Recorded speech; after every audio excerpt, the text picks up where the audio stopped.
वर्ष 1930 भारत के स्वतंत्रता संग्राम में एक महत्वपूर्ण मोड़ था। यह वह समय था जब महात्मा गांधी ने अंग्रेजों के खिलाफ एक ऐसा कदम उठाया जिसने पूरे भारत को एकजुट कर दिया। यह था नमक सत्याग्रह, जिसे दांडी मार्च भी कहा जाता है। यह आंदोलन केवल एक आर्थिक या राजनीतिक कदम नहीं था, बल्कि यह भारतीयों की आत्मनिर्भरता और स्वाभिमान की लड़ाई थी। महात्मा गांधी ने 12 मार्च 1930 को अहमदाबाद के साबरमती आश्रम से अपने 78 अनुयायियों के साथ दांडी की ओर यात्रा शुरू की। यह यात्रा 24 दिन चली और करीब 240 मील की दूरी तय की। गांधी जी का उद्देश्य था ब्रिटिश सरकार द्वारा लगाए गए नमक कानून को तोड़ना। यह कानून भारतीयों को अपने लिए नमक बनाने से रोकता था और उन्हें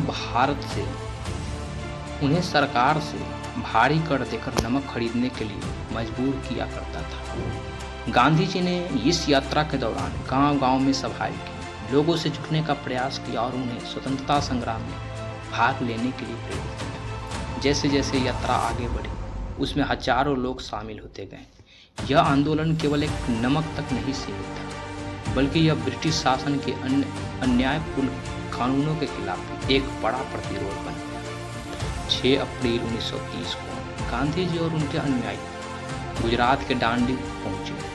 वहां उन्होंने समुद्र किनारे पहुंचकर अपने हाथों से नमक उठाया और ब्रिटिश कानून को खुली चुनौती दी। यह क्षण भारतीय स्वतंत्रता संग्राम के इतिहास में एक निर्णायक मोड़ था। इसके बाद पूरे देश में ब्रिटिश कानून को तोड़ने के लिए एक लहर सी उठी। जगह जगह लोगों ने नमक बनाया, अंग्रेजी सरकार के खिलाफ प्रदर्शन किए और जेल जाने के लिए तैयार हो गए। इस आंदोलन की गूंज पूरे विश्व में सुनाई दी। ब्रिटिश सरकार ने इस आंदोलन को दबाने के लिए हजारों लोग को गिरफ्तार किया, जिसमें स्वयं महात्मा गांधी भी शामिल थे। लेकिन सरकार का दमन अंग्रेजों को रोक नहीं सका। महिलाओं ने भी इस आंदोलन में महत्वपूर्ण भूमिका निभाई।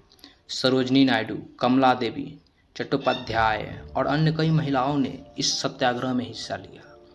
नमक सत्याग्रह ने यह साबित कर दिया कि अहिंसा और सत्याग्रह के माध्यम से ब्रिटिश शासन को चुनौती दी जा सकती है। इस आंदोलन ने भारत के स्वतंत्रता संग्राम को एक नई ऊर्जा दी और अंग्रेजी हुकूमत की नींव को हिला दी। यह आंदोलन केवल भारत में ही नहीं, बल्कि पूरे विश्व में उपनिवेशवाद के खिलाफ संघर्ष करने वाले लोगों के लिए प्रेरणा बन गया। ब्रिटिश सरकार ने इस आंदोलन के प्रभाव को महसूस किया और गांधी जी के साथ गोल मेज सम्मेलन में बातचीत करने के लिए सहमति जताई। हालांकि यह बातचीत पूरी तरह से सफल नहीं रही, लेकिन इसने भारत की स्वतंत्रता का नींव को और मजबूत कर दिया। नमक सत्याग्रह के बाद भारत में एक अहिंसक आंदोलन को भी बल मिला।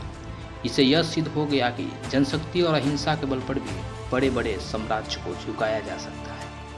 1947 में जब भारत को स्वतंत्रता मिली, तब नमक सत्याग्रह को एक ऐसे आंदोलन के रूप में याद किया गया जिसने स्वतंत्रता संग्राम की गति को तेज कर दिया था। आज भी नमक सत्याग्रह को भारतीय इतिहास में नागरिक अवज्ञा आंदोलन को सबसे प्रभावशाली घटनाओं के रूप में देखा जाता है। यह आंदोलन केवल एक राजनीतिक लड़ाई नहीं थी, बल्कि यह स्वाभिमान, आत्मनिर्भरता और स्वतंत्रता के प्रति भारतीयों की अटूट आस्था का प्रतीक था। महात्मा गांधी का यह भी आंदोलन पूरी तरह दुनिया में प्रेरणा बन गया और आने वाली पीढ़ियों के लिए एक अमूल्य विरासत है। तो दोस्तों, ये रहा एक महत्वपूर्ण आंदोलन।